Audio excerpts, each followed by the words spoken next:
வாகை சூடவா. A happy and pleasant day, students. Topics to be discussed in this session: immunity, AIDS, drug addiction. Immunity, the overall ability of the immune system to fight against the disease causing organism. நோய் தடுப்பாற்றல். நம்ம day to day லைஃப்பில் நிறைய கிருமிகளை சந்திச்சுட்டு இருக்கோம். வெளியே போகும்பொழுது தூசி, மாசு இதெல்லாம் படும்பொழுது அதோட கலந்து கிருமிகளும் வருது. அந்த கிருமிகள் எல்லாமே நம்ம உடம்புல நோயை ஏற்படுத்துறது இல்லை. சில கிருமிகள் மட்டும்தான் நோயை ஏற்படுத்துது. அப்போ நம்ம உடம்புல என்ன நமக்கு பாதுகாப்பாக கொடுக்குது அப்படின்னு பார்த்தீங்கன்னா டிஃபென்ஸ் மெக்கானிசம். அந்த டிஃபென்ஸ் மெக்கானிசமை நம்ம இம்யூனிட்டி பவர் அப்படின்னு சொல்கிறோம். It is 2 types: innate immunity, acquired immunity. What is immunity? A series of defense that involve non-specific and specific attacks on disease-causing agents. Disease-causing agents are pathogen. It's called immunity. Pathogen, any disease-causing microorganism is called pathogen. That microorganism may be a bacteria, virus, fungi, protozoan. First, you have to learn the 2 concepts. In our body, self-antigen is present. So, what is self-antigen? Name tag proteins on the surface of a person's own body cells. நம்ம பாடிக்குள்ளேயே இருக்கக்கூடிய செல் சர்ஃபேஸில் இருக்கக்கூடிய அந்த protein surface சப்ஸ்டன்சஸை நம்ம self antigen அப்படின்னு சொல்லுவோம். What are self antigen? நம்ம பாடிக்குள்ளே இருக்கக்கூடிய சுயமான செல்களில் இருக்கக்கூடிய ஆன்டிஜனை நம்ம செல்ஃப் ஆன்டிஜன் அப்படின்னு சொல்லுவோம். What are foreign antigen? Proteins on the surface of a pathogen which trigger an immune response is called it as foreign antigen. There are 2 types of antigen: self antigen, foreign antigen. Self antigen present in our body itself. Foreign antigen, it's a foreign molecule which is coming outside of the body. Immunity. There are 2 types of immunity: innate immunity, adaptive immunity. Innate immunity, we are going to discuss about anatomical barrier, physiological barrier, phagocytic barrier, inflammatory barrier. In adaptive immunity, there are 2 types of adaptive immunity: active immunity, passive immunity. Active adaptive immunity are 2 types: natural immunity, artificial immunity.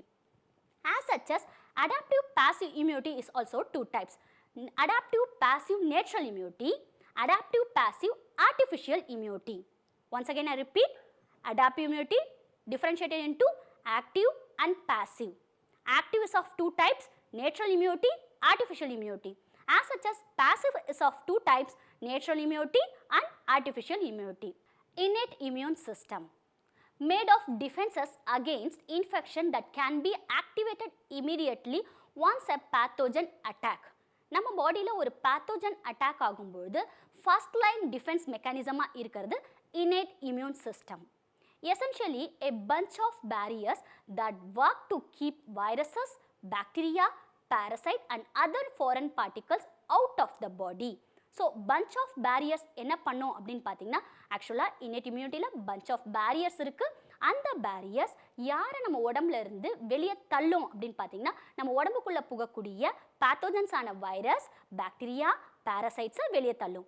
அது மட்டும் இல்லாமல் it also works to limit their ability to move and spread throughout the body. என்ன பண்ணோம்னா உள்ள நுழையக்கூடிய கிருமிகளோட அந்த spreading கெப்பாசிட்டியை கம்மி பண்ணி விடுறது innate immune systemல இருக்கக்கூடிய barriers. innate immunityல நம்ம ஃபர்ஸ்ட் பார்க்க போகிறது anatomical barrier. anatomical barrierல skin and mucous membrane 2 பார்க்கலாம். ஃபர்ஸ்ட் skinல இருக்கக்கூடிய epidermis, it acts as a mechanical barrier. It retards the entry of microorganism. உள்ள வரக்கூடிய மைக்ரோஆர்கனிசமோட என்ட்ரி பாயிண்ட்டையே தடுக்கிறவங்க யாருன்னா ஸ்கின். மியூக்கஸ் மெம்ப்ரெயின், நம்ம பாடியில் எங்கெல்லாம் மியூக்கஸ் மெம்ப்ரெயின் இருக்கு சொல்லும்பொழுது நம்மளோட respiratory tract, digestive tract, urogenital tract. So இந்த ட்ராக்டில் இருக்கக்கூடிய mucous membrane expels out the foreign antigen. உள்ள நுழையக்கூடிய ஃபாரின் ஆன்டிஜனை இந்த கோழை படலம் உட்புகாமல் தடுக்குது. innate immunityல நெக்ஸ்ட் நம்ம பார்க்க போகிறது physiological barrier. ஃபர்ஸ்ட் physiological barrierல நம்ம பார்க்க போகிறது body heat, body temperature, fever response. It stops the growth of microorganism. ஒரு பேத்தோஜன் நம்ம உடம்புக்குள்ளே நுழையும் பொழுது நம்ம பாடியில் இருக்கக்கூடிய வாரியர்ஸ் என்ன பண்ணுறாங்கன்னா அந்த பேத்தோஜனை எதிர்த்து போராடுறாங்க. அப்படி அந்த வாரியர்ஸ் பாடியில் இருக்கக்கூடிய இம்யூனிட்டி செல்ஸ் அந்த பேத்தோஜன்ஸை எதிர்த்து போராடும் பொழுது பாடியோட டெம்பரேச்சர் இன்க்ரீஸ் ஆகும், காய்ச்சல் அடிக்கும். அப்போ என்ன ஆகும்னு பார்த்தீங்கன்னா அந்த மைக்ரோ ஆர்கனிசமால் ஸ்ப்ரெட் ஆக முடியாது, பரவலை தடுக்கும். So fever response is good one. It is actually a physiological barrier. Acidic environment. இந்த acidic environment நம்மளோட உடல்ல ஸ்டமக்ல HCl செக்ரீட் ஆகுது. நம்ம உணவு மூலமா உட்கொள்ளக்கூடிய அந்த மைக்ரோ ஆர்கனிசமை வயிற்றுக்குள்ள இருந்து போகாம தடுக்கக்கூடிய என்விரான்மெண்ட்டை கிரியேட் பண்ணுறது ஸ்டமக்ல சுரக்கக்கூடிய HCl acidic environment. நெக்ஸ்ட் நம்ம பார்க்கக்கூடியது கெமிக்கல் மீடியேட்டர்ஸ். இந்த கெமிக்கல் மீடியேட்டர்ஸில் 2 கான்செப்ட் பார்க்க போகிறோம். Lysozyme, interferon. லைசோசைம் அப்படின்ற கெமிக்கல் மீடியேட்டர் எங்க இருந்து சுரக்குது? லைசோசைம்ன்றது என்சைம். எங்க இருந்து சுரக்குது அப்படின்னு பார்த்தீங்கன்னா டியர் அண்ட் சலைவா, கண்ணீர்லையும் உமிழ்நீர்லையும் சுரக்குது. இந்த லைசோசைமோட பயன் என்ன அப்படின்னு பார்த்தீங்கன்னா பாக்டீரியல் செல் வாலோட அந்த கவர், தட் மீன்ஸ் பாக்டீரியாவோட செல் வாலை க்ளீவ் பண்ணி விட்டுடுது. நமக்கு எப்படி ஸ்கின் ரொம்ப முக்கியமோ அதே மாதிரி பாக்டீரியாவுக்கு செல் வால் முக்கியம். அந்த செல் வாலை க்ளீவ் பண்ணுறது இந்த லைசோசைம் அப்படின்ற enzyme. Interferon, second chemical mediator interferon.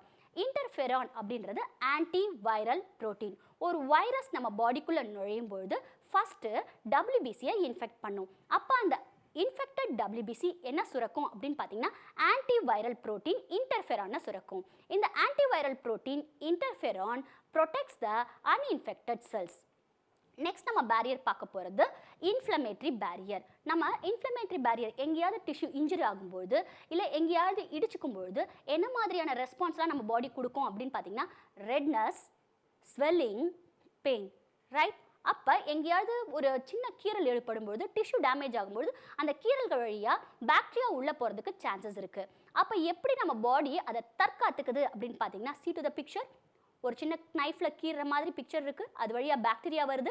அதை எப்படி நம்ம பாடி தடுத்து நிறுத்துது அப்படின்னு பார்த்தீங்கன்னா அப்போ அந்த இடத்துல கீறல் படக்கூடிய இடத்துல டேமேஜ்டு செல்ஸ் வந்து என்ன சிக்னல்ஸை உருவாக்கும் அப்படின்னு பார்த்தீங்கன்னா ஹிஸ்டமின், கைனின், புரோஸ்டாகிளாண்டின், லியூட்ரின்ஸ், சைட்டோகைன்ஸ் அப்படிங்கக்கூடிய கெமிக்கல் அலார்ம் சிக்னல்ஸை உற்பத்தி பண்ணும். இந்த கெமிக்கல் அலார்ம் சிக்னல்ஸை ப்ளூ டாட்டில் இந்த படத்தில் காமிச்சிருக்கும்.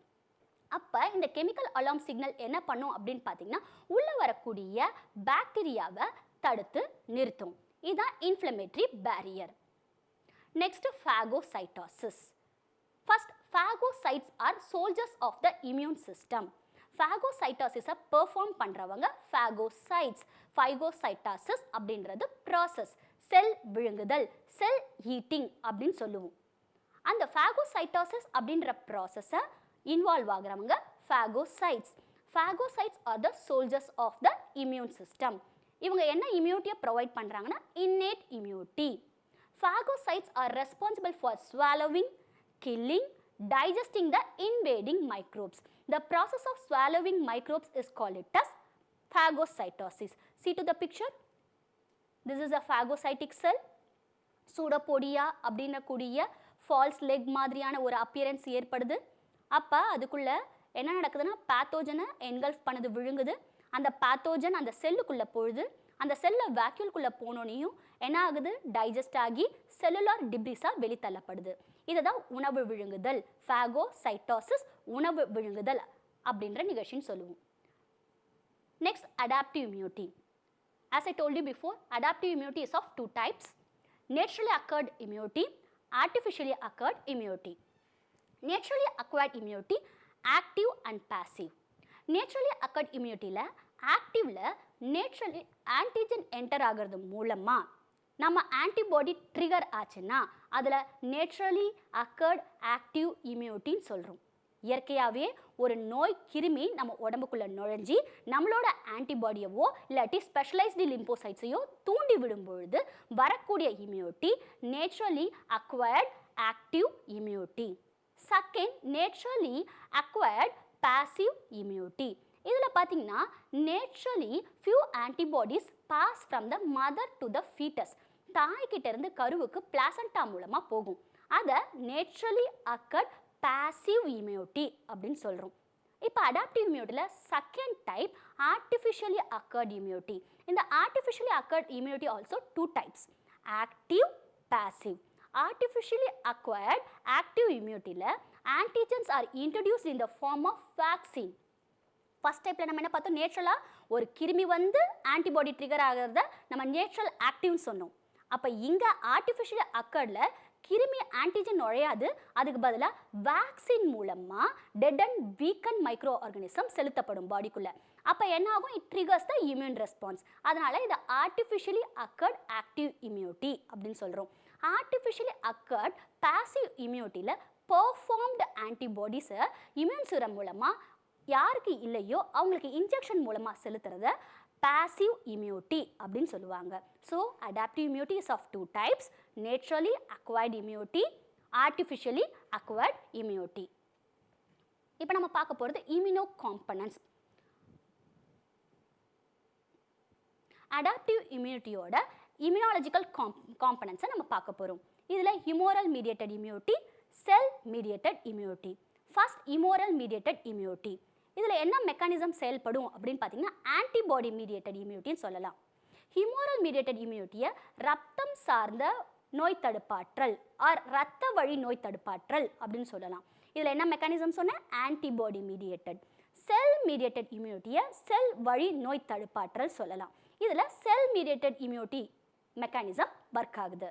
இதில் இம்யூரல் மீடியேட்டட் இம்யூனிட்டியில் என்ன செல் டைப்ஸ் இன்க்ளூட் ஆகும் அப்படின்னு பார்த்தீங்கன்னா பி லிம்போசைட்ஸ். செல் மீடியேட்டட் இம்யூனிட்டியில் என்ன செல் டைப் இன்க்ளூட் ஆகும்னா டி லிம்போசைட்ஸ். ஹியூமரல் மீடியேட்டட் இம்யூனிட்டியில் மோட் ஆஃப் ஆக்ஷன் என்னன்னு பார்த்தீங்கன்னா இந்த பி லிம்போசைட்ஸ் ஆன்டிபாடிஸ் ஆர் இம்யூனோகுளோபின்ஸை ப்ரொடியூஸ் பண்ணும், அது சீரமில் சர்க்குலேட் ஆகும். அப்போ what about the cell mediated immunity? Cell mediated இம்யூனிட்டியில் mode of action direct cell to cell contact மூலமாக நடக்கும். ஹியூமரல் மீடியேட்டட் இம்யூனிட்டியோட பர்பஸ் என்னன்னு பார்த்தீங்கன்னா primary defence against extracellular pathogen, அதாவது ரத்தம் வழி நோய் தடைக்காப்புன்னு சொல்லிட்டு எக்ஸ்ட்ரா செல்லுலார் பேத்தோஜனை, எக்ஸ்ட்ரா செல்லுலார் பாக்டீரியாவை, சர்க்குலேட்டிங் வைரஸை தடுத்து நிறுத்துறவங்க humoral mediated immunity.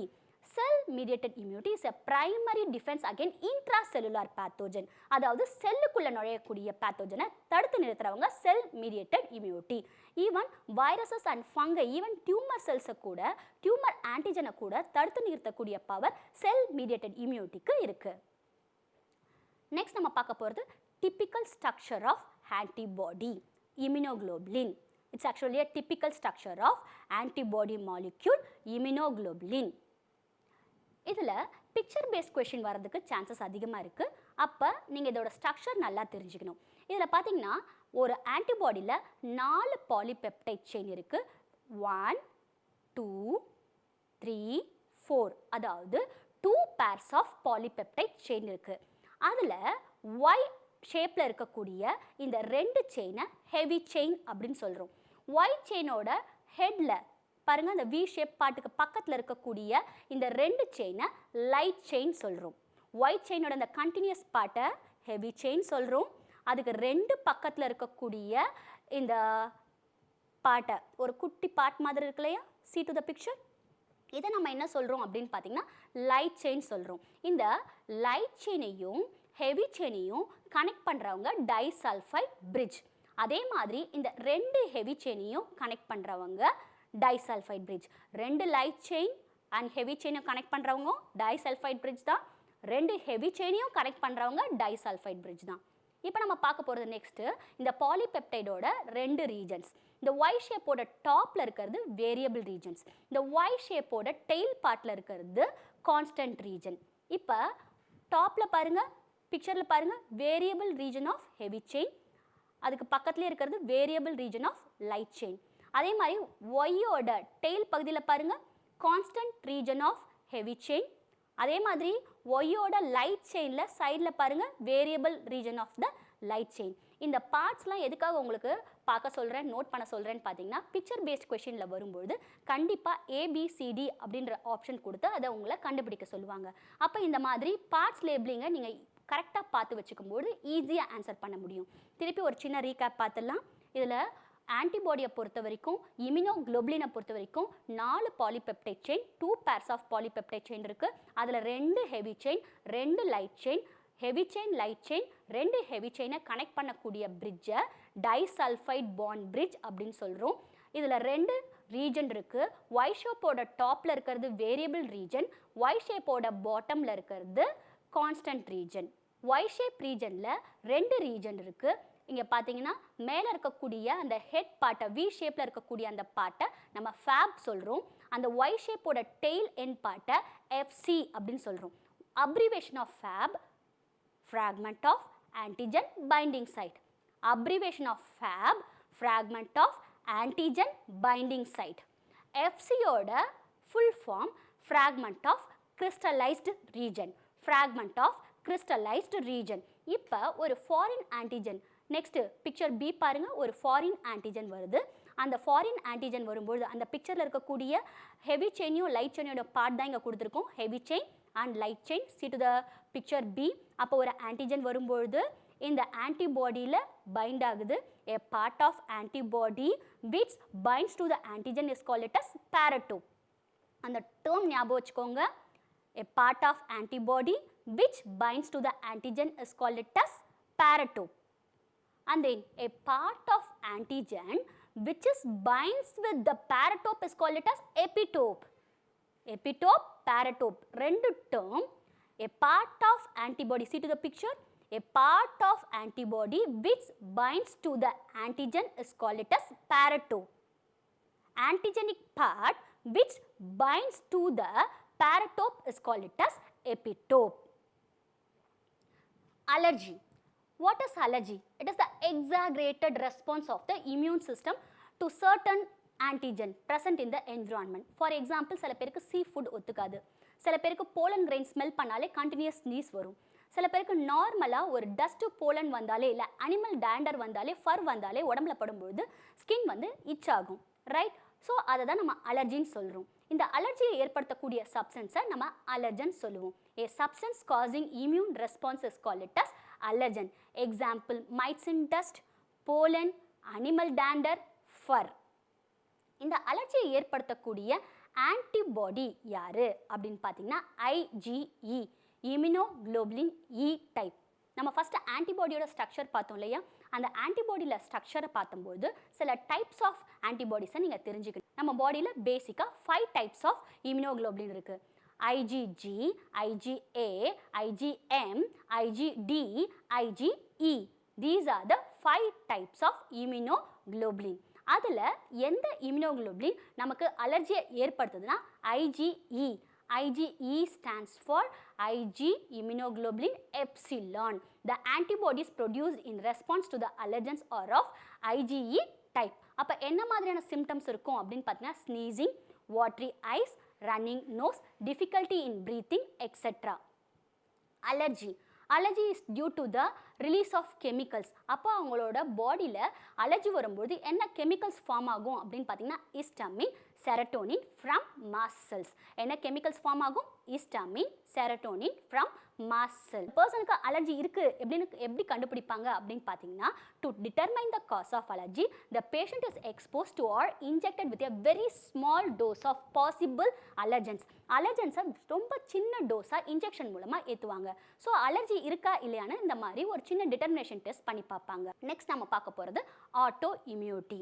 Here due to genetic or unknown reasons நம்மளோட பாடியில் நான் ஆல்ரெடி சொன்ன மாதிரி 2 ஆன்டிஜன், நம்ம பாடிக்குள்ளேயே இருக்கக்கூடிய ஆன்டிஜன் செல்ஃப் ஆன்டிஜன், வெளியிலேருந்து அயல் பொருட்களாக வர்றது நான் செல்ஃப் ஆன்டிஜன் பார்த்தோம். நம்ம பாடியில் இருக்கக்கூடிய செல்ஃப் ஆன்டிஜன் என்ன ஆகும் அப்படின்னு பார்த்தீங்கன்னா, அந்த செல்ஸை நம்ம பாடியில் இருக்கக்கூடிய இம்யூன் சிஸ்டமே போய் அட்டாக் பண்ண ஆரம்பிக்கும். அதுதான் ஆட்டோ இம்யூனிட்டின்னு சொல்லுவோம். Due to genetic or other unknown reasons body attack self cells, it results autoimmune disease.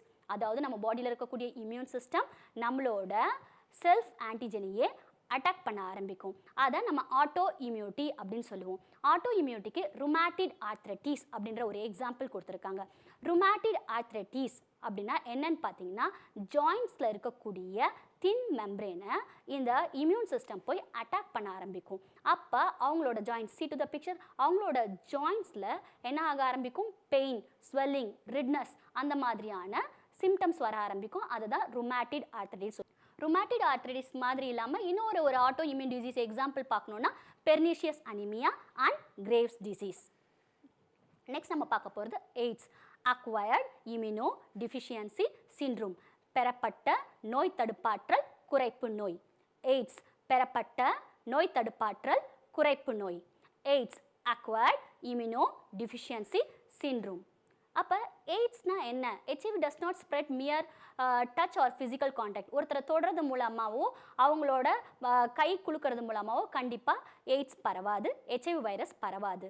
It's spreads. அப்படி எப்படி பரவும் அப்படின்னு பார்த்தீங்கன்னா only through the body fluids மூலமாக தான். அப்போ ஒருத்தங்களுக்கு ஹெச்ஐவி வைரஸ் உடம்புக்குள்ளே நுழையும் பொழுது என்ன பீரியடில் அவங்களுக்கு அந்த சிம்டம்ஸ் வரும், டைம் லேக் பீரியட் அப்படின்னு நினச்சிங்கன்னா few months to many years, even 5 to 10 years வரைக்கும் கூட அந்த டைம் லேக் பீரியட் இருக்கலாம் between the infection and appearance of symptoms. இப்போ ஒரு ஹெச்ஐவி வைரஸ் உடலுக்குள்ளே நுழைஞ்சிருச்சு. அப்போ உடலுக்குள்ளே நுழைஞ்சோனையும் எங்கே போய் ஹோஸ்டோட எந்த பார்ட்டை போய் அட்டாக் பண்ணணும்? Macrophages. Macrophages act as a HIV factory. அப்போ நமக்கே தெரியும் ஹெச்ஐவியில் என்ன இருக்குன்னா RNA is a genome, right? அப்போ அந்த ஆர்என்ஏ ஜினோம் உடம்புக்குள்ளே நுழைஞ்சோனே என்ன ஆகும்னு பார்த்தீங்கன்னா வைரல் டிஎன்ஏவாக மாறிடும். Viral RNA is converted into viral DNA. அப்போ தன்னோட ஆர்என்ஏவை வைரல் டிஎன்ஏவா எப்படி கன்வெர்ட் பண்ணுது? ஹெச்ஐவி வைரஸ்ன்றது ஒரு கிளவர் வைரஸ். அது என்ன பண்ணும்? உள்ள நுழைஞ்சோனையும் தன்னோட ஆர்என்ஏவை நம்ம உடம்புல இருக்கக்கூடிய டிஎன்ஏ மாதிரி மாற்ற ஆரம்பிக்கும். அப்போ அதுக்கு மாற்றுறதுக்கு என்ன கெப்பாசிட்டி, எது யூஸ் ஆகுது அப்படின்னு பார்த்தீங்கன்னா ரிவர்ஸ் டிரான்ஸ்கிரிப்டேஸ் அப்படின்ற என்சைம் தான் யூஸ் ஆகுது. அதுக்கப்புறமா அந்த வைரல் டிஎன்ஏ என்ன பண்ணும் அப்படின்னு பார்த்தீங்கன்னா see to the picture. இப்போ உங்களுக்கு நல்லா புரியும். ஃபஸ்ட்டு இங்கே பாருங்கள், வைரல் ஆர்என்ஏ உள்ளே வருது. உள்ளே வந்தோடனே பார்த்தீங்கன்னா வைரல் டிஎன்ஏவாக மாறுது. அப்போ இந்த வைரல் ஆர்என்ஏ வைரல் டிஎன்ஏவாக மாறுறதுக்கு ரிவர்ஸ் டிரான்ஸ்கிரிப்டேஸ் அப்படின்ற என்சைம் தேவைப்படுது. அப்போ அந்த வைரல் டிஎன்ஏ என்ன பண்ணும் அப்படின்னு பார்த்தீங்கன்னா ஓஸ்டில் இருக்கக்கூடிய டிஎன்ஏவோட இன்கார்பரேட் பண்ணிக்கும். அதுக்கப்புறமா தனக்கு தேவையான நியூ வைரஸ் பார்ட்டிகல்ஸ்லாம் ப்ரொடியூஸ் பண்ணி நியூ வைரஸஸாக இன்ஃபெக்ட் ஆகி வெளியே வந்து ஓஸ்டோட மற்ற செல்களை போய் இன்ஃபெக்ட் பண்ண ஆரம்பிக்கும். அப்போ முக்கியமாக எந்த செல்லை போய் இன்ஃபெக்ட் பண்ணும் அப்படின்னு பார்த்தீங்கன்னா டி ஹெல்பர் செல்ஸ். நம்ம பாடியில் இருக்கக்கூடிய இம்யூனிட்டிக்கு முக்கியமான காரணமே டி ஹெல்பர் செல்ஸ். அந்த டி ஹெல்பர் செல்ஸ் ஒன்றா செயலிழக்கும்பொழுது பாடியோட இம்யூனிட்டி பவர் கம்மியாகுது. அதனால தான் அந்த பெறப்பட்ட நோய் தடுப்பாற்றல் குறைப்பு நோய் அப்படின்னு சொல்கிறோம். ஃபஸ்ட்டு பார்த்தோம் என்ன ஆச்சு, வைரஸ் உள்ளே நுழைஞ்சது ஓஸ்ட் பாடிக்குள்ளே. நுழையும் போது அதோட வைரல் ஆர்என்ஏ என்னவாமாச்சு, நம்ம உடம்புக்குள்ளே நுழைஞ்சோனையுமே புத்திசாலித்தனமாக வைரல் டிஎன்ஏவாக மாறிடுச்சு. அப்படி மாறுறதுக்கு என்ன என்சைம் தேவைப்படுச்சுன்னா ரிவர்ஸ் டிரான்ஸ்கிரிப்டேஸ் அப்படின்ற என்சைம் தேவைப்படுச்சு.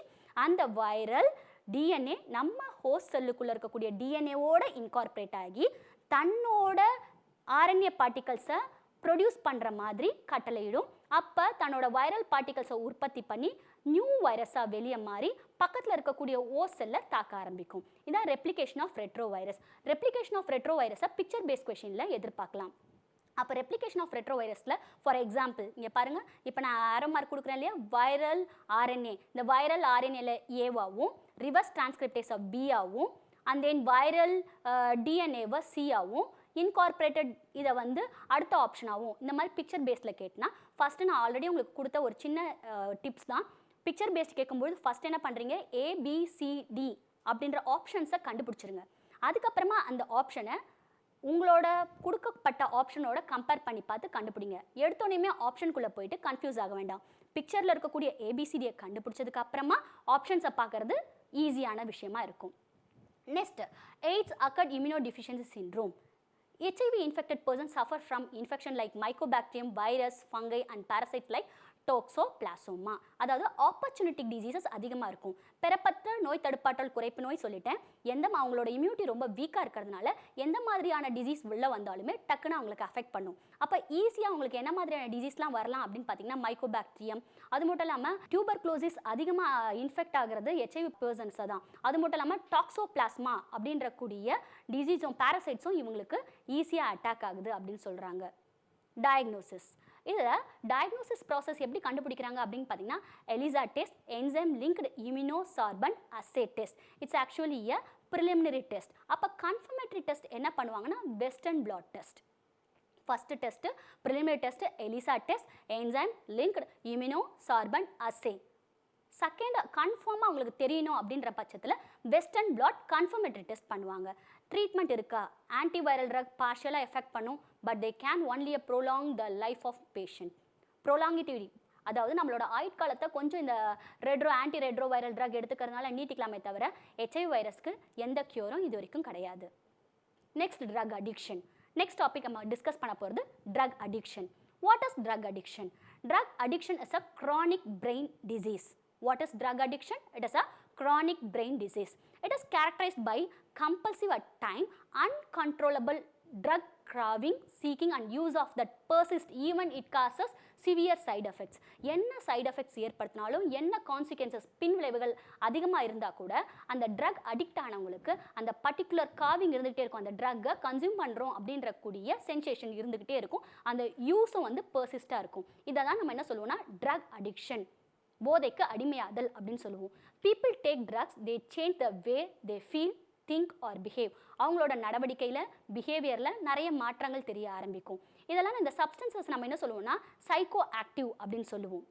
அது மட்டும் இல்லாமல் ட்ரக்ஸில் எதெல்லாம் கவர் பண்ணலாம் அப்படின்னு பார்த்தீங்கன்னா ஆல்கஹால் ட்ரக் தான், டொபேக்கோ, நேச்சுரல் அண்ட் மேனுஃபேக்சர் ட்ரக்ஸ்லாம் இந்த மாதிரி நிறைய ஃபார்மில் நமக்கு ட்ரக் அப்யூஸ் நடந்துகிட்டு இருக்கு.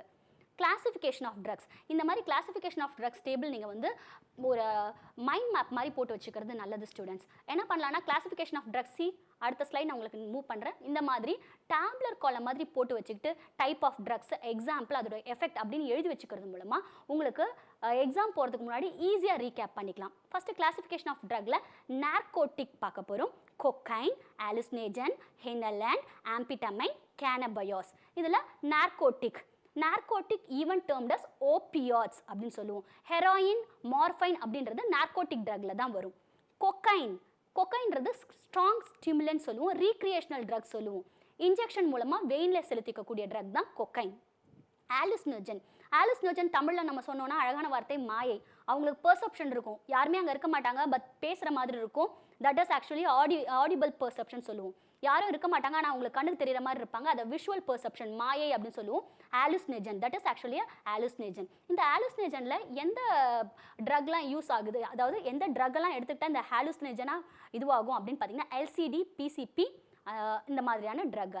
ஹினலண்ட் பார்த்தீங்கன்னா கேஸ் சால்வெண்ட் இந்த ஃபார்மில் ஹினலண்ட்டாக நெயில் பாலிஷ், கேசோலின் மாதிரியான சப்ஸ்டன்சஸ் கூட உயிருக்கு ஆபத்தை தரக்கூடியதை வந்து ட்ரக் அப்யூஸாக எடுத்துக்கிறாங்க. ஆம்பிட்டமைன்றது boost alertness, increases the activity of the central nervous system. ஒரு தற்காலிகமாக அவங்களுக்கு ரொம்ப ஆக்டிவாக இருக்கிற மாதிரி ஃபீல் பண்ணுவாங்க, ஆனால் கண்டிப்பாக அதோட சைடு எஃபெக்ட்ஸ் பயங்கரமாக இருக்கும். அந்த மாதிரி இருக்கக்கூடிய ட்ரக்கை ஆம்பிட்டமைன் அப்படின்னு சொல்லுவோம். லாஸ்ட்டாக நம்ம பார்க்க போகிறது கேனபயாஸ் சட்டைவா அப்படின்றது மாரிஜுன்னாவா யூஸ் ஆகுது. அதாவது லீகலைஸ்டாக எதுக்காக யூஸ் பண்ணுறாங்க அப்படின்னு பார்த்தீங்கன்னா சைக்கோ ஆக்டிவ் எஃபெக்ட்காக யூஸ் பண்ணுறாங்க, ப்ரிஸ்கிரைப் பண்ணுறாங்க டாக்டரே. பட் அதை இல்லீகலாக யூஸ் பண்ணும்போது தான் பாடியில் இருக்கக்கூடிய நிறைய பார்ட்ஸ் வந்து டேமேஜ் ஆகுது. அதை தான் நம்ம ட்ரக் அப்யூஸ் அப்படின்னு சொல்கிறோம். நெக்ஸ்ட் கிளாசிஃபிகேஷன் ஆஃப் ட்ரக்ல டைப் ஆஃப் ட்ரக், அதோட எக்ஸாம்பிள், அதோட எஃபெக்ட். டைப் ஆஃப் ட்ரக்ல ஃபர்ஸ்ட் நம்ம பார்க்க போகிறது செடேட்டிவ், ட்ரான்க்ளூசர்ஸ். செடேட்டிவ் அப்படின்றது சென்ட்ரல் நர்வஸ் சிஸ்டமை ஸ்லோ பண்ணி விடுறது. ட்ரான்க்ளூசர்ஸ் அப்படின்றது டிப்ரெசண்ட்டாக யூஸ் ஆகுறது.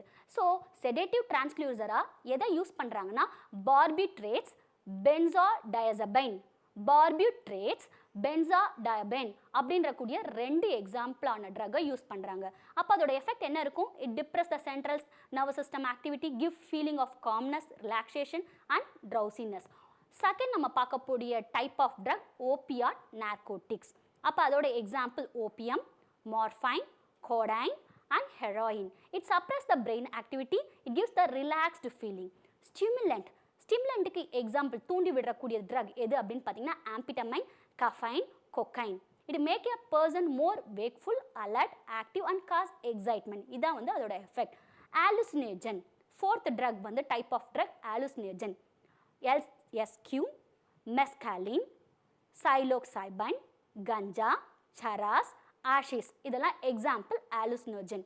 அப்போ இது என்ன எஃபெக்டை ஏற்படுத்தும்? Alter that thought, feeling and perception. நான் சொன்ன மாதிரி விஷுவல் பெர்செப்ஷனாக இருக்கலாம், இல்லாட்டி அது ஒரு ஆடிபிள் பெர்செப்ஷன், ஒரு மாயை மாதிரியான ஒரு ஃபீலிங்கை ஏற்படுத்தும். இப்போ என்னெல்லாம் ரிஸ்க் ஃபேக்டர்ஸ், இந்த மாதிரி ட்ரக் அப்யூஸ் பண்ணுறாங்க, அப்போ என்ன மாதிரியான ரிஸ்க் ஃபேக்டர்ஸ் இருக்குன்னா அவங்களோட ஜீன்களில் அதை பாதிப்பை ஏற்படுத்துது. மூளையை எஃபெக்ட் ஆன் த பிரெயின், மூளையை பாதிப்படைய செய்து, மென்டல் ஹெல்த்தை பாதிப்படைய செய்து, அது மட்டும் இல்லாமல் ஃபேமிலி அண்ட் சோஷியல் என்விரான்மெண்ட்டை ஓவராலாக அது டிஸ்டர்ப் பண்ணுது. அப்போ how to avoid drug addiction? Drug அடிக்ஷனை எப்படி அவாய்ட் பண்ணலாம்? டெவலப் க்ளோஸ் ஃபேமிலி டைஸ், அவங்க ஃபேமிலியோட நெருக்கமான ஒரு உறவை ஏற்படுத்திக்கலாம். தனிமையை அதிகமாக தவிர்த்துட்டு குடும்பத்தோடையோ இல்லை நல்ல நண்பர்களோடையோ அவங்க ஸ்பெண்ட் பண்ணலாம்.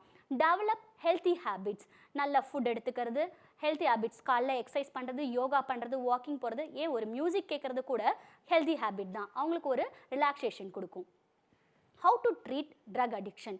ட்ரக் அடிக்ஷனை எப்படி ட்ரீட் பண்ணலாம் அப்படின்னு பார்த்தீங்கன்னா 2 விதமாக. ஒன்று அவுட் பேஷண்ட் ட்ரீட்மெண்ட் ப்ரோக்ராம் மூலமாக, இன்னொன்று இண்டிவிஜுவல் ட்ரக் கவுன்சிலிங் மூலமாக இதை ட்ரீட் பண்ணலாம். நெக்ஸ்ட் நம்ம இப்போ பார்க்க போகிறது NEET based multiple choice questions. Question number 1. Identify A, B, C, D, E, F and G as labeled in the diagram. Already நம்ம யூஸ் பண்ணக்கூடிய ஸ்ட்ராட்டஜி தான். இப்போ இங்கே என்ன பிக்சர் கொடுத்துருக்காங்க பாருங்கள். இப்போ இந்த கொடுத்துருக்கக்கூடிய பிக்சர் வந்து பார்த்தீங்கன்னா ஸ்ட்ரக்சர் ஆஃப் ஆன்டிபாடி.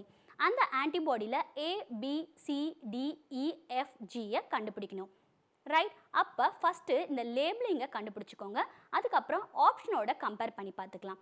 இப்போ பார்ட் ஏ பார்த்தீங்கன்னா லைட் செயின், பார்ட் பி அப்படின்னு பார்க்கும்பொழுது டைசல்ஃபைட் பிரிட்ஜ், பார்ட் சி அப்படின்னு பார்க்கும்பொழுது ஹெவி செயின், பார்ட் டி அப்படின்னு பார்க்கும்பொழுது பார்ட் டி அப்படின்னு பார்க்கும்பொழுது variable heavy chain, part E variable light chain, part F constant light chain, part G constant heavy chain.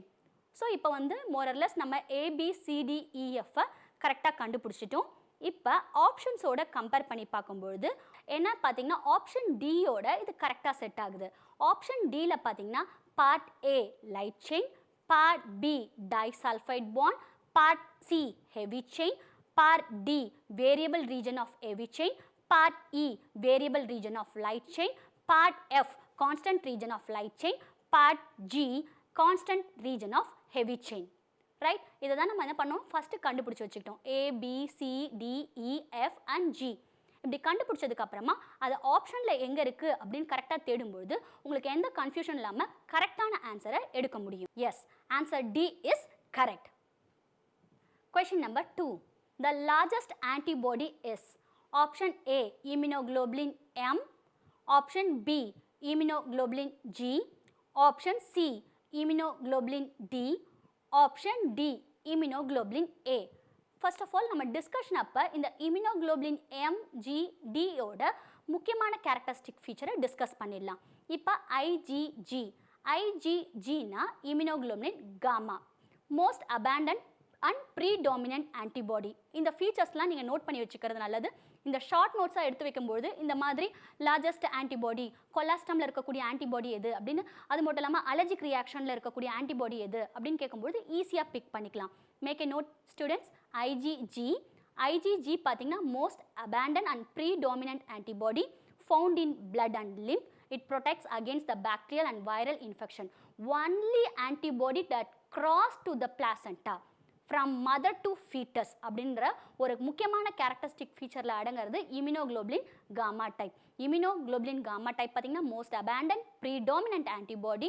This is the only antibody to cross the placenta from mother to fetus. Next நம்ம பார்க்க போகிறது IgM, IgMu அப்படின்னு சொல்லலாம். Largest immunoglobulin அப்படின்னு பார்த்தா முக்கியமான characteristic feature IgM தான். Earliest immunoglobulin to be synthesized in ஃபீட்டஸ்னாலும் ஃபஸ்ட்டு கருவில் இருக்கக்கூடிய இயர்லியஸ்ட் ஆன்டிபாடி எது செக்ரேட் ஆகுதுன்னு கேட்டாலும் இம்யூனோகுளோபுலின் M தான். It is produced by plasma cell, does not cross placental barrier. இதெல்லாம் கேரக்டரிஸ்டிக் ஃபீச்சர் ஆஃப் IgM. IgAவோட கேரக்டரிஸ்டிக் ஃபீச்சர் எதுன்னு பார்த்தீங்கன்னா found in body secretion including saliva, sweat, tears, colostrum. என்ன கொலஸ்ட்ரம்னா என்ன அப்படின்னு பார்த்தீங்கன்னா மதர்ஸோட ஃபஸ்ட் மில்க், தாய்கிட்ட இருந்து சுரக்கக்கூடிய ஃபஸ்ட் மில்கை நம்ம என்ன சொல்லுவோம்னா கொலாஸ்ட்ரம் அப்படின்னு சொல்லுவோம், சீம்பால் அப்படின்னு தமிழில் சொல்லுவோம். ஸோ அந்த சீம்பாலில் அதிகபட்சமாக இருக்கிறது என்னன்னு பார்த்தீங்கன்னா immunoglobulin A alpha type. It has an extra joining chain. அதோட ஸ்ட்ரக்சரில் IgAல எக்ஸ்ட்ரா ஜாயினிங் செயின்லாம் இருக்குது. IgD நெக்ஸ்ட் நம்ம பார்க்க போகிறது immunoglobulin delta type, found on the surface of antigen receptor. It activates the B cell. இதான் characteristic feature of IgD, immunoglobulin D. Next நம்ம பார்க்க போகிறது IgE, immunoglobulin epsilon, concentrated in mucous membrane, skin and lungs. It involved in allergic and hypersensitive reaction. அப்போ இதில் 3 ஆன்டிபாடியை நம்ம discuss பண்ணியிருக்கோம். IgG பார்த்தீங்கன்னா only antibody to cross the placenta. Largest antibody or இம்யூனோகுளோபின்னா ஐஜிஎம். அது மட்டும் இல்லாமல் earliest immunoglobulin to be synthesize in ஃபீட்டஸ்ன்னு கேட்டாலும் ஐஜிஎம் தான் நம்ம செலக்ட் பண்ணுவோம். கொலாஸ்ட்ரமில் இருக்கக்கூடிய அதிகமாக இருக்கக்கூடிய ஆன்டிபாடி எதுன்னு கேட்டாங்கன்னா ஐஜிஏ. அது மட்டும் இல்லாமல் ஹைப்பர் சென்சிட்டிவ் அலர்ஜிக் ரியாக்ஷன் அப்போ அவங்க பாடியில் என்ன மாதிரியான இம்யூனோகுளோபின் அதிகமாக செயல்படணும்னா ஐஜிஇ. ஸோ இந்த ஆப்ஷன்லாம் நல்லா பார்த்து வச்சுக்கோங்க, இந்த பாயிண்ட்ஸை நோட் பண்ணி வச்சுக்கோங்க. அப்போ தான் இந்த மாதிரி இம்யூனோகுளோபின் சம்மந்தமாக கொஷின் கேட்கும்போது உங்களுக்கு ஈஸியாக பிக் பண்ணுறதுக்கு இருக்கும். ஸோ இப்போ நம்ம கொஷினை திருப்பி பார்த்துலாமா? த லார்ஜஸ்ட் ஆன்டிபாடி இப்போ தான் டிஸ்கஸ் பண்ணோம். எது லார்ஜஸ்ட் ஆன்டிபாடி பாருங்கள், லார்ஜஸ்ட் ஆன்டிபாடி ஒரு லார்ஜஸ்ட் ஆன்டிபாடினாலும் ஒன்று தான், இம்யூனோகுளோபின்னாலும் ஒன்று தான். எதுன்னு பார்த்தீங்கன்னா IgM. Yes, answer A, IgM is correct. Next is choose the incorrect statement. இப்போ நீங்கள் கேட்கும்போது இந்த மாதிரி கொஷின் வந்து அது இன்கரெக்ட் ஸ்டேட்மெண்ட்டா கரெக்ட் ஸ்டேட்மெண்ட்டான்னு பார்த்துக்கோங்க. இப்போ இங்கே என்ன கேட்டிருக்காங்க, இன்கரெக்ட் ஸ்டேட்மெண்ட், தவறானதை தேர்வெடுக்க சொல்லியிருக்காங்க. இப்போ option A colostrum lacks IgA. ஆரம்பத்துலேயே நமக்கு கரெக்டான லக் இருந்திருக்கு. இங்கே பாருங்கள், colostrum lacks IgA, immunoglobulin A இல்லைன்னு சொல்கிறாங்க. It's a wrong, it's actually incorrect statement. கொலாஸ்ட்ரமில் என்ன இருக்குது, இம்யூனோகுளோபின் ஏ நிறைய இருக்குது. பி ஆப்ஷன் பாருங்கள், colostrum which contains IgA protects infants during initial stages of lactation. ஆமாம், இன்ஃபேன்ஸை ப்ரொடெக்ட் பண்ணுறது இந்த கொலாஸ்ட்ரம் தான். Option C colostrum provides passive immunity to the infants during lactation. S, இதுவும் கரெக்ட் தான். ஆப்ஷன் டி பாருங்கள், colostrum is secreted in the beginning of the lactation period. Yes, beginning of the lactation பீரியடில் வரக்கூடிய அந்த first மில்கை தான் colostrum சொல்லுவோம். அப்போ B, C, D இது மூணுமே கரெக்டாக இருக்குது. ஏ மட்டும் தான் தப்பாக இருக்குது. கொலாஸ்ட்ரம் லேக்ஸ் ஐஜிஏ, அப்போ இது ஒரு incorrect statement. Yes, answer A, colostrum lacks immunoglobulin A. Next question number 4. Find out the true false statement and choose the correct option. இப்படி வரும்பொழுது நீங்கள் ட்ரூ ஃபால்ஸ்னா ஆப்ஷனை மைண்ட் செட் பண்ணி வச்சுட்டு அதுக்கப்புறமா ஆப்ஷன் போய் பார்க்கறது கரெக்டு. ஃபஸ்ட்டே நீங்கள் ஆப்ஷன் போயிட்டு அதுக்கப்புறம் இங்கே ஃபிக்ஸ் பண்ணும்போது யூ மே கெட் கன்ஃபியூஷன்.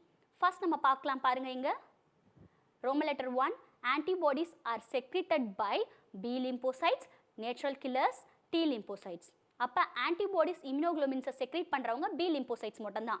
ஆனால் natural killer cells, T lymphocytes எல்லாம் கலந்து கொடுத்துருக்காங்க. அப்போ இதில் எதில் ஃபிக்ஸ் பண்ணிக்கலாம், ஃபால்ஸில் ஃபிக்ஸ் பண்ணிக்கலாம், ரைட்? அப்போ ரோமன் லெட்டர் 2 பாருங்கள், humoral immunity is associated with the B cells. Yes, இந்த option correct, true. Roman letter 3 பாருங்க, the first line of defense in the immune system provided by skin and mucous membrane. Yes, innate immunity தான first line defense mechanism பார்த்தோம், right? அப்ப இதையும் நம்ம ட்ரூன்ற ஆப்ஷன்ல வச்சுக்கலாம். The antidote given against the snake venom as performed antibody. Yes, performed antibodyல தான் இந்த ஆன்டிடோட்டை நம்ம கொண்டு வருவோம். ஸோ இதையும் ட்ரூன்னு வச்சுக்கலாம். அப்போ ஏ மட்டும்தான் ஃபால்ஸு, மற்ற 2, 3, 4 அப்படின்றது ட்ரூன்ற ஸ்டேட்மெண்ட்டில் வரும். இப்போ ஆப்ஷனில் போய் பார்க்கலாம் பாருங்கள். ஏ மட்டும் ஃபால்ஸு, மற்றது எல்லாமே ட்ரூ ஸ்டேட்மெண்ட். அப்போ ஆப்ஷன் ஏ தான் correct, right? Next, which of the following type of antibodies are produced during allergy? இப்போ தான் வந்து இம்யூனோகுளோபினோட டைப்ஸ், அதோட கேரக்டரிஸ்டிக் ஃபீச்சர்லாம் கொஷின் நம்பர் 2ல் டிஸ்கஸ் பண்ணோம், ரைட்? அப்போ ஈஸியாக நீங்கள் பிக் பண்ணிக்கலாம். which of the following type of antibodies are produced during allergy? Answer is IgE, immunoglobulin epsilon. Option C is correct one.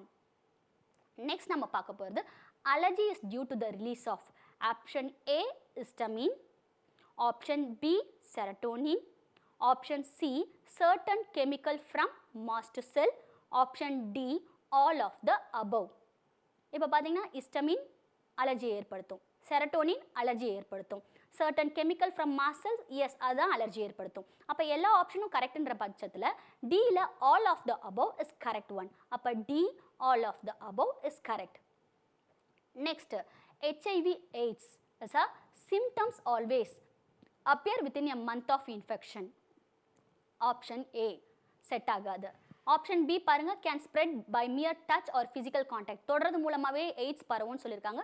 இந்த ஸ்டேட்மெண்ட்டும் அந்த HIV AIDS செட் ஆகாது. அண்ட் தென் ஆப்ஷன் சி பாருங்கள், it spreads when healthy person body fluid comes in contact with the body fluid of an infected person. ஆமாம், healthy பர்சனுக்கும் infected பர்சனுக்கும் அந்த body fluid transfer ஆகிறது மூலமாக ஹெச்ஐவி வரும்னு சொல்லியிருக்காங்க. எஸ், இது கரெக்டாக. இந்த ஆப்ஷன் செட் ஆகும். Option D is related to all the above option. இல்லை, all the above option correct கிடையாது. அப்போ ஆப்ஷன் ஏ தப்பு, ஆப்ஷன் பியும் தப்பு. ஆப்ஷன் சி மட்டும் தான் செட் ஆகுது. HIV AIDS spread when healthy person's body fluids come in contact with the body fluid of an infected person. So option C is correct one. Right? Next நம்ம பார்க்க போகிறது picture based question. Question number 8. Identify A, B, C, D, E in the diagrammatic representation of life cycle of retrovirus HIV. நான் already உங்களுக்கு கொடுத்த ஒரு சின்ன strategy தான். First ABCDE அப்படின்ற கூடிய ஆப்ஷன்ஸை, it's not a compulsory, it's one of the strategy. உங்களோட ஸ்ட்ராட்டஜி என்னவோ யூஸ் பண்ணிக்கலாம். ஆனால் பெஸ்ட் ஸ்ட்ராட்டஜி என்னை பொறுத்த வரைக்கும் பிக்சர் பேஸ்டோ இல்லை அரேஞ்ச்மெண்ட்டோ வரும்பொழுது ஃபஸ்ட்டு நீங்கள் என்ன எடுத்துக்கிறீங்க, ஃபிக்ஸ் பண்ணிக்கோங்க. ABCDE அப்படின்ற போது டயக்ராமில் இருக்கக்கூடிய கரெக்டான ஏபிசிடி பாயிண்ட்டை கண்டுபிடிச்சிட்டு அதுக்கப்புறம் ஆப்ஷனில் எங்கே இருக்குன்னு பாருங்கள். ஃபஸ்ட்டே நீங்கள் ஆப்ஷன் போய் பார்த்துட்டு வந்தீங்கன்னா கன்ஃபியூஷன் ஆகிறதுக்கு சான்சஸ் அதிகமாக இருக்குது. எஸ், இந்த பிக்சரில் உங்களுக்கு ஈஸியாக கிளியர் பண்ணுறேன் பாருங்கள். இப்போ ஏ, நம்ம இந்த பிக்சர் தான் கொஞ்ச நேரத்துக்கு முன்னாடி எக்ஸ்பிளைன் பண்ணோம், ரைட்? அப்போ ஏ அப்படின்றது என்ன அப்படின்னு பார்த்தீங்கன்னா வைரல் ஆர்என்ஏ உள்ளே வருது, கரெக்டா? அப்போ பின்ற இடத்துல நம்ம அங்கே என்ன பார்த்தோம் ஞாபகம் வச்சு பார்த்துக்கோங்க. பிக்சர் பேஸ்ட் நம்ம ரிவைஸ் பண்ணோம், ரைட்? பி அப்படின்றது ரிவர்ஸ் டிரான்ஸ்கிரிப்டேஸ் அப்படின்ற என்சைம். அந்த ரிவர்ஸ் டிரான்ஸ்கிரிப்டேஸ்ன்ற என்சைம்னால தான் சியா மாறுது. அப்போ ஏ சியா மாறும்பொழுது என்ன வந்தது, வைரல் ஆர்என்ஏ என்னவா மாறுச்சு, வைரல் டிஎன்ஏவா மாறுச்சு, கரெக்டா? அந்த வைரல் டிஎன்ஏ அந்த ஓஸ்ட் செல்லுக்குள்ளே இருக்கக்கூடிய டிஎன்ஏவோட இன்கார்பரேட் ஆகிறத தான் டி அப்படின்ற பிக்சரில் நம்ம கொடுத்துருக்கோம். அப்புறமா இ அப்படின்ற பிக்சரில் நியூ வைரஸ் ஃபார்ம்டு அப்படின்றது வரும். ஸோ ஏ அப்படின்றது என்ன கண்டுபிடிச்சோம், வைரல் ஆர்என்ஏ. பி அப்படின்றது ரிவர்ஸ் டிரான்ஸ்கிரிப்டேஸ் என்சைம், அதோட உதவியால் தான் சீன்ற வைரல் டிஎன்ஏவாக மாறுச்சு. அதுக்கப்புறமா ஓஸ்டோட டிஎன்ஏவோட இன்கார்பரேட் ஆச்சு, அதுதான் டி ஆப்ஷன். அதுக்கப்புறமா நியூ வைரஸ்லாம் ஃபார்ம் ஆச்சு. இப்போ எந்த ஆப்ஷனோட இது கனெக்ட் ஆகுதுன்னு பார்த்தீங்கன்னா ஆப்ஷன் டியோட கனெக்ட் ஆகுது. பாருங்கள், ஆப்ஷன் ஏ வைரல் ஆர்என்ஏ நான் சொன்ன மாதிரி, option B reverse transcriptase enzyme, option C viral RNA viral டிஎன்ஏவாக மாறிச்சு, ஆப்ஷன் டி அந்த viral DNA incorporated into the host genome. லாஸ்ட்டாக நியூ வைரஸஸ் ப்ரொடியூஸ் ஆச்சு, கரெக்டாக? இந்த பிக்சரில் ABCDE. So picture based question வரும்போது ஈஸியான இந்த ஸ்ட்ராட்டஜியை யூஸ் பண்ணி கண்டுபிடிச்சிக்கலாம். இந்த ஸ்ட்ராட்டஜியில் என்ன சொன்னோம், ஃபஸ்ட்டு பிக்சரில் இருக்கக்கூடிய அந்த ABCDE ஆப்ஷனை கண்டுபிடிச்சிக்கோங்க. அதுக்கப்புறமா ஆப்ஷனோட ஃபிக்ஸ் பண்ணி பாருங்கள். சப்போஸ் அந்த லேபிளிங் 1 or 2 லேபிளிங் தெரியலனா வேணால் ஆப்ஷனில் போய் கோ த்ரூ பண்ணிட்டு வரலாம். அதுக்காக ஃபுல் அண்ட் ஃபுல் எல்லா ஆப்ஷன்லையும் போய் கன்ஃபியூஸ் ஆகிறதுக்கு பதிலாக கரெக்டாக இந்த ஆப்ஷன் தான் அப்படின்னு பிக்சர் பேஸில் ஃபிக்ஸ் பண்ணதுக்கு அப்புறமா ஆப்ஷனை பார்க்கறது நல்லது. அதுக்கப்புறமா 1 or 2 ஆப்ஷன்ஸ் உங்களுக்கு சரி வரல அப்படின்ற பட்சத்தில் கண்டுபிடிச்சிடலாம் ஈஸியாக. Next question number 9. AIDS is confirmed by A. ELISA test, B. Western blot test, C.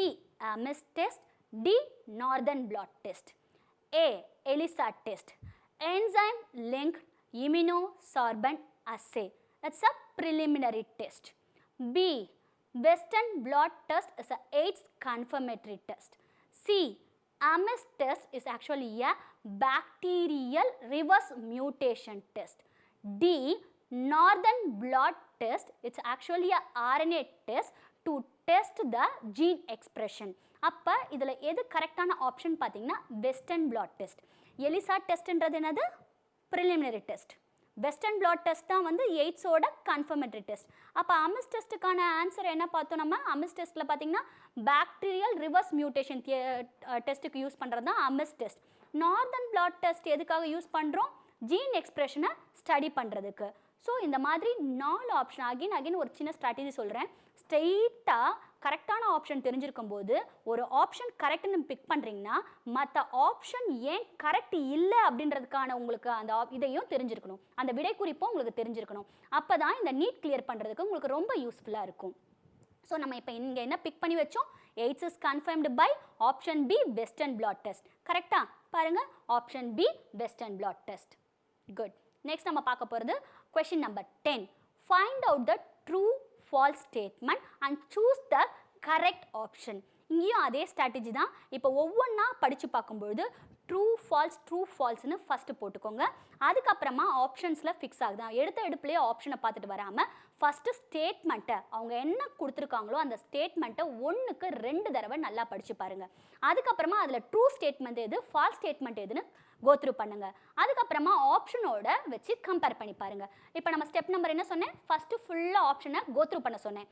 இப்போ என்ன சொல்லியிருக்காங்க இந்த ஸ்டேட்மெண்ட்ல, Roman letter 1, addiction is a psychological attachment to certain effects such as euphoria and a temporary feeling of well-being. அப்போதைக்கு நல்லா இருக்கிற மாதிரி இருக்கும் drugs எடுத்துக்கும் பொழுது. அதான் ஆப்ஷன் 1ல கொடுத்துருக்காங்க. Option 2, hepatitis B, infection does not spread by infected needles and syringes among drug abusers but AIDS can. இப்போ ஆப்ஷன் ஏல ஒரு வாட்டி வாசிச்சோம் இல்லையா, திருப்பி நான் வாசிக்கிறேன் பாருங்க. Addiction is a psychological statement to certain effects such as euphoria. அப்போதைக்கு நம்ம உங்களுக்கு குட் ஃபீலிங்கை கொடுக்கும், பட் அது குட் ஃபீலிங் கிடையாது, அது ஒரு ட்ரக் அப்யூஸ் அப்படின்னு சொல்கிறாங்க. அப்போ ஆப்ஷன் ஏ அப்படின்ற ஸ்டேட்மெண்ட்டு என்ன கொண்டு வரலாம், ட்ரூ ஸ்டேட்மெண்ட்டில் கொண்டு வந்துடலாம். கரெக்டா? எஸ். ஆப்ஷன் பியில் என்ன கொடுத்துருக்காங்க பாருங்க, hepatitis B infection does not spread by infected needle. Hepatitis பியும் வந்து பார்த்தீங்கன்னா செக்ஷுவலி டிரான்ஸ்மிட்டட் டிசீஸ் தான். அப்போ நீடில் சிரஞ்சஸ் மூலமாக கண்டிப்பாக அது பரவும். ட்ரக் அப்யூசர்ஸ்க்கு அந்த நீடில் சிரஞ்சை பயன்படுத்தினாங்கன்னா ஒரு அன்ஹெல்தி பர்சன் கிட்ட ஹெப்படைட்டிஸ் பி இன்ஃபெக்ஷன் இருக்கவங்க அந்த உபயோகப்படுத்தின நீடில் இன்னொருத்தவங்க உபயோகப்படுத்தினாங்கன்னா அது மூலமாக அந்த செக்ஷுவலி டிரான்ஸ்மிட்டட் டிசீஸ் பாடி ஃப்ளூயிட்ஸ் வழியாக போகும். பட் எய்ட்ஸ் ஸ்கேன் கொடுத்துருக்காங்க. அப்போ இவங்க என்ன சொல்லியிருக்காங்க, hepatitis B infection does not spread by infected needle சொல்லியிருக்காங்க.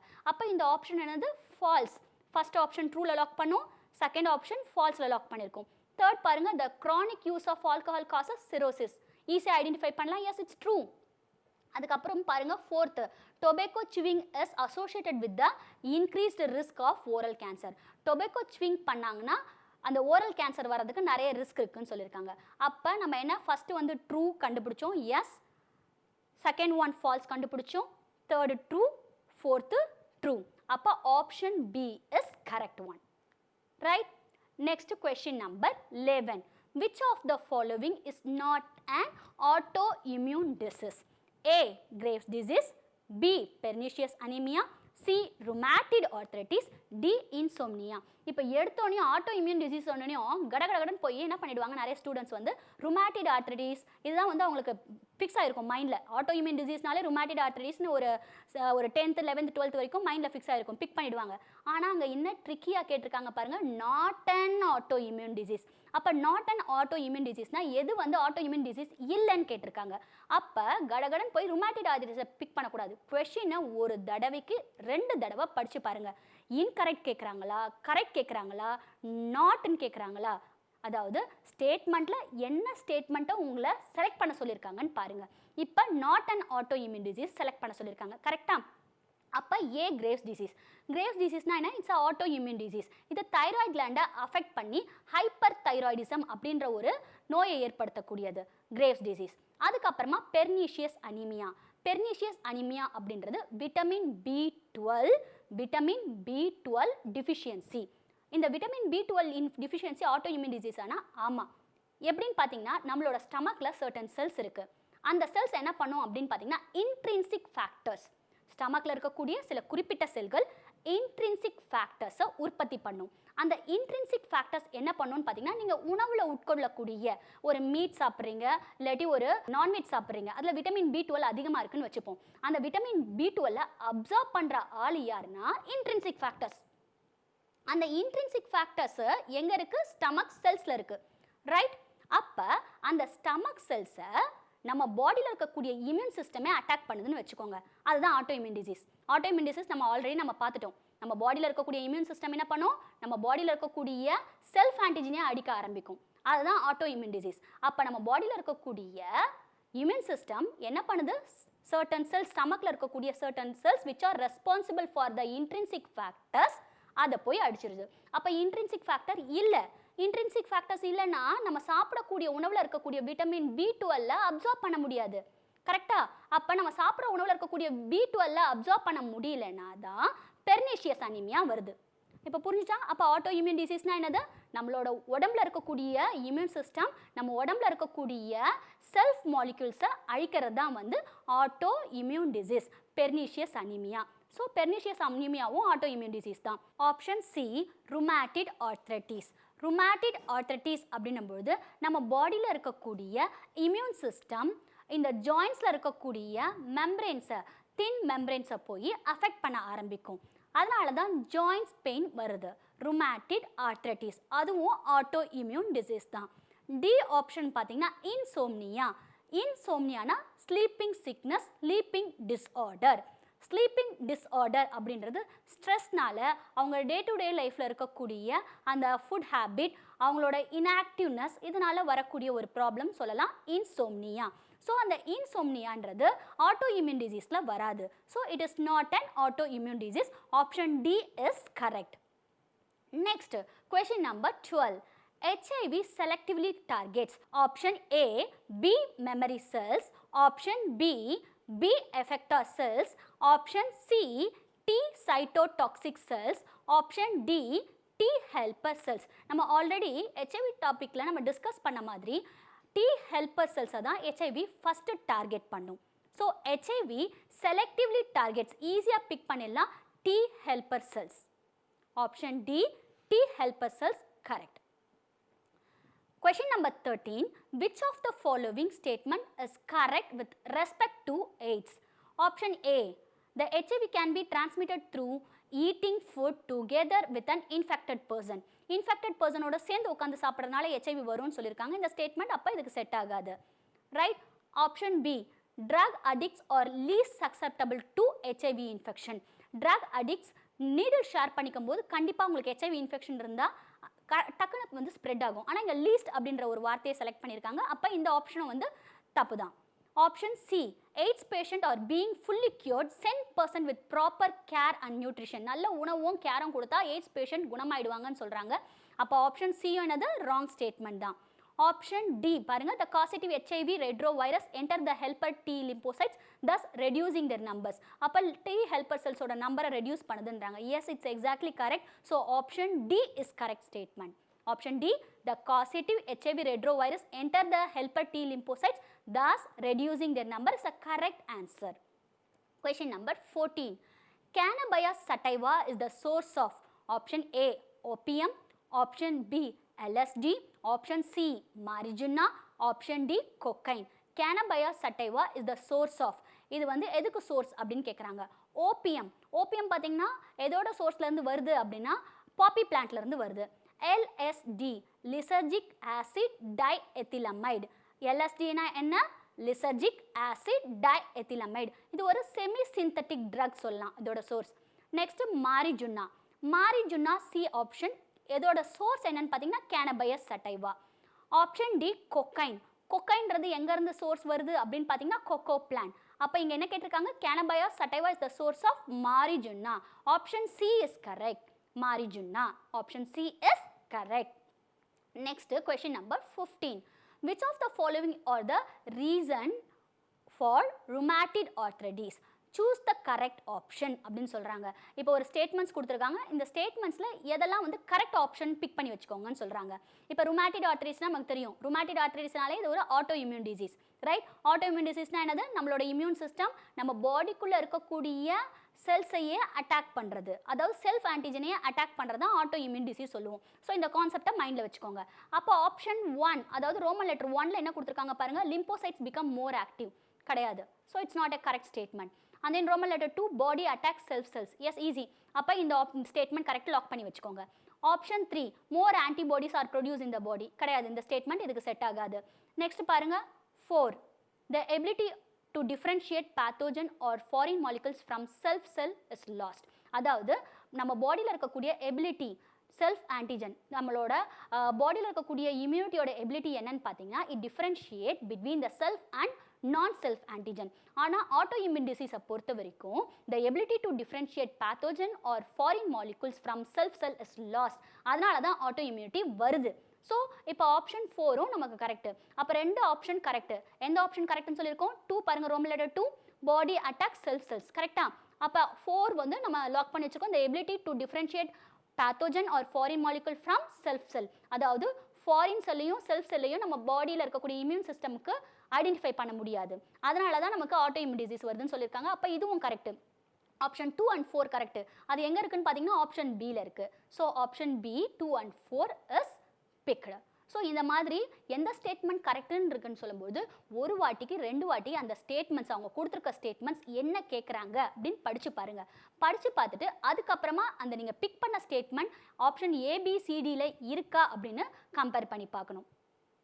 Next question. Question number 16. Which of the following act as a physiological barrier to the entry of microorganism in human body? நமக்கு physiological barrierல என்னெல்லாம் பார்த்தோம்? Fever response பார்த்தோம், TS பார்த்தோம், then interferon, lysozyme இந்த கான்செப்ட்லாம் பார்த்தோம். physiological barrierனாலே உங்கள் mind set பண்ணிக்கோங்க, fever response, body temperature increase ஆகிறது. அதுக்கப்புறமா பாடியில் கெமிக்கல் மீடியேட்டர்ஸ் உருவாகுது லைக் லைசோசைம், இன்டர்ஃபெரான், டிஎஸ், சலைவால் இருக்கக்கூடிய லைசோசைம் தான் என்ன பண்ணும் நமக்கு பாடியில் இருக்க உள்ளே வரக்கூடிய பாக்டீரியல் செல்வால் க்ளீவ் பண்ணிவிடும். இந்த கண்டென்ட்லாம் நம்ம ஆல்ரெடி ஃபிசியாலஜிக்கல் பேரியரில் படிச்சிட்டோம். ஸோ அந்த ஆப்ஷனோட கீழே இருக்கக்கூடிய ஏபிசிடியை கம்பேர் பண்ணி பாருங்கள். Option A epithelium of urogenital tract. So எபித்திலியமை பற்றி சொல்லியிருக்காங்க. அப்போ இந்த ஆப்ஷன் நம்ம பிக் பண்ண தேவையில்லை. ஃபிசியாலஜிக்கல் பேரியர்னாலே நான் சொல்லிட்டேன் உங்களுக்கு, பாடியோட டெம்பரேச்சர் நீங்கள் கரெக்டாக பிக் பண்ணி வச்சுக்கோங்க. டிஎஸ், சலைவால் இருக்கக்கூடிய லைசோசைம், இன்டர்ஃபெரான், ரைட். அப்போ ஆப்ஷன் பி டிஎஸ். அப்போ இது ஈஸியாக நம்ம ஃபிசியாலஜிக்கல் பேரியர்ன்ற போது பிக் பண்ணுறதுக்கு நிறைய சான்சஸ் இருக்குது. அப்படி இருந்தாலும் ஆப்ஷன் சியும் டியும் கூட நீங்கள் கம்பேர் பண்ணி பார்க்கலாம். ஆப்ஷன் சி பார்த்தீங்கன்னா மோனோசைட்ஸ். மோனோசைட்ஸ்னா it's a type of leucocytes. அப்போ டைப் ஆஃப் லியூகோசைட்ஸ்க்கும் ஃபிசியாலஜிக்கல் பேரியருக்கும் எந்த ரிலேஷன் அந்த அளவுக்கு ரிலேட்டட் இருக்காது. So hold it. லாஸ்ட்டாக பார்த்தீங்கன்னா டி ஸ்கின் கொடுத்துருக்காங்க. Skin is actually a mechanical barrier, anatomical பேரியரில் பார்த்தோம். ஸோ ஸ்கின் டி அப்படின்ற ஆப்ஷனே நம்ம வந்து பிக் பண்ண போகிறதில்ல. அப்போ ஃபிசியாலஜிக்கல் பேரியர் அப்படின்னும்போது ஆப்ஷன் பி டிஎஸ் தான் வந்து கரெக்டாக செலக்ட் ஆகுது. Answer B D are is correct, right. Next நம்ம பார்க்க போகிறது question number 17. Choose the correctly matched pair from the following. இந்த மாதிரி கொஸ்டின் கொடுக்கும்போது பேர்ஸ் இப்போ ஏல ஒரு எக்ஸாம்பிள் சொல்கிறீங்க பாருங்களேன். கொனோரியா, ஹெப்படைட்டிஸ், அதுக்கு என்ன சொல்லியிருக்காங்க? பேர் செக்ஷுவலி டிரான்ஸ்மிட்டட் டிசீஸ் சொல்கிறாங்க. ஆப்ஷன் பி பாருங்கள், எய்ட்ஸ், கொனோரியா, இது ஒரு வைரல் இன்ஃபெக்ஷன் சொல்கிறாங்க.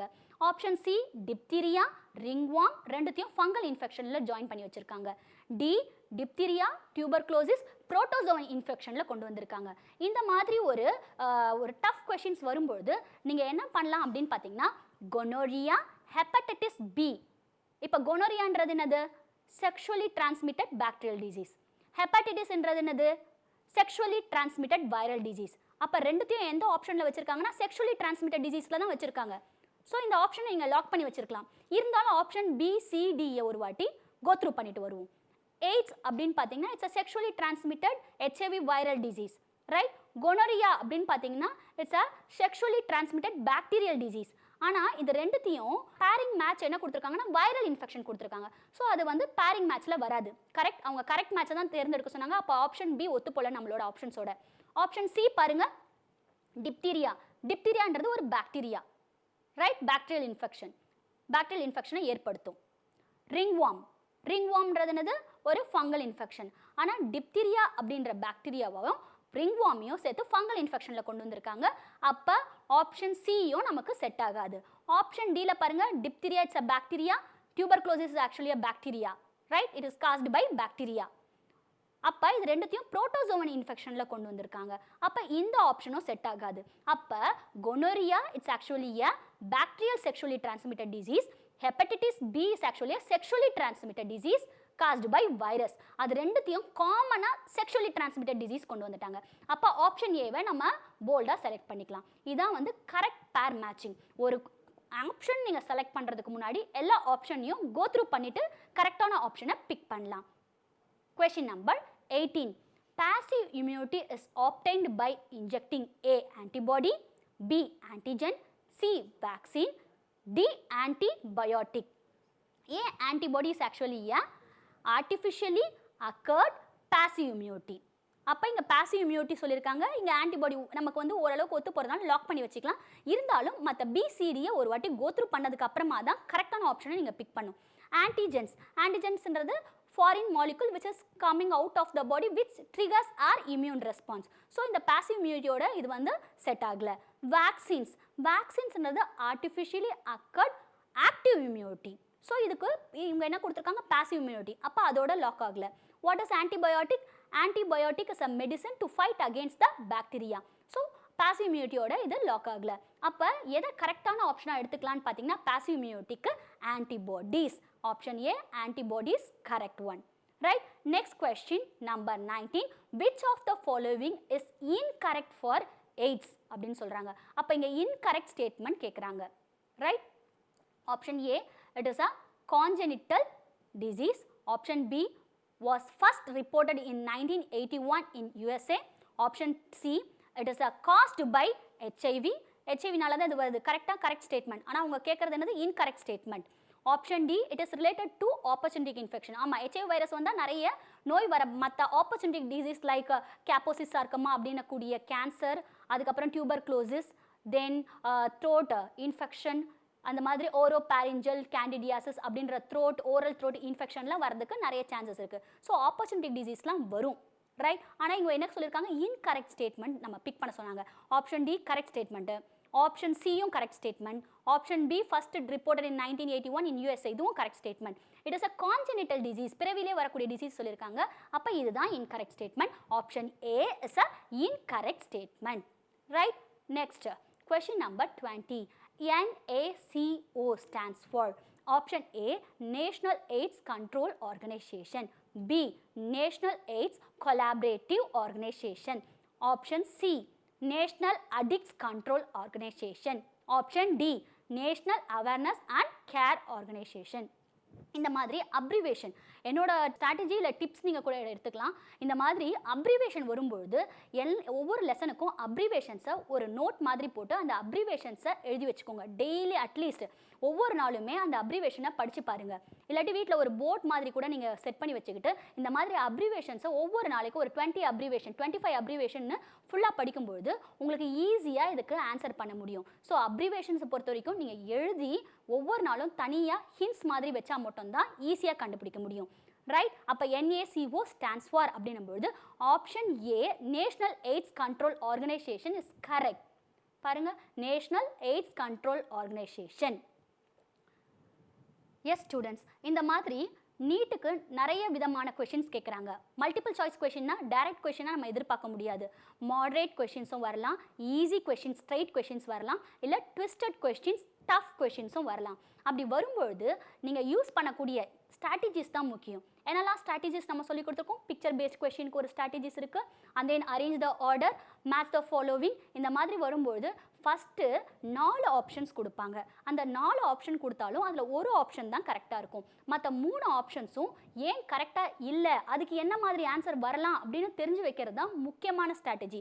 4 ஆப்ஷன் கொடுத்தாலும் ஒரு ஆப்ஷன் தான் கரெக்டாக இருக்கும். மற்ற 3 ஆப்ஷன்ஸ் வந்து இன்கரெக்ட் ஸ்டேட்மெண்ட்டில் தான் வரும். அப்படி இன்கரெக்ட் ஸ்டேட்மெண்ட் வந்தால் கூட அதுக்கு என்ன ஆன்சர் உங்களுக்கு தெரிஞ்சிருந்தா தான் கரெக்டான ஆன்சரை நீங்கள் போல்டாக ஆன்சர் பண்ணிட்டு வரலாம். இந்த நீட்டில் நீங்கள் கிளியர் பண்ணி நல்ல டாக்டர் சீட் வாங்கி செட்டில் ஆவீங்கன்னு எங்களுக்கு நம்பிக்கை இருக்குது. Thank you students. இந்நிகழ்ச்சியை பற்றிய தங்களின் மேலான கருத்துக்களை கீழ்கண்ட முகவரிக்கு கடிதம் மூலமாகவோ மின்னஞ்சல் மூலமாகவோ குறுஞ்செய்தி மூலமாகவோ தெரியப்படுத்தலாம். அனுப்ப வேண்டிய முகவரி: சிறப்பு அலுவலர், கல்வி தொலைக்காட்சி, 8ஆம் தளம், அண்ணா நூற்றாண்டு நூலகம், காந்தி மண்டப சாலை, கோட்டூர்புரம், சென்னை 6,85,000. தொலைபேசி எண் 7824015000.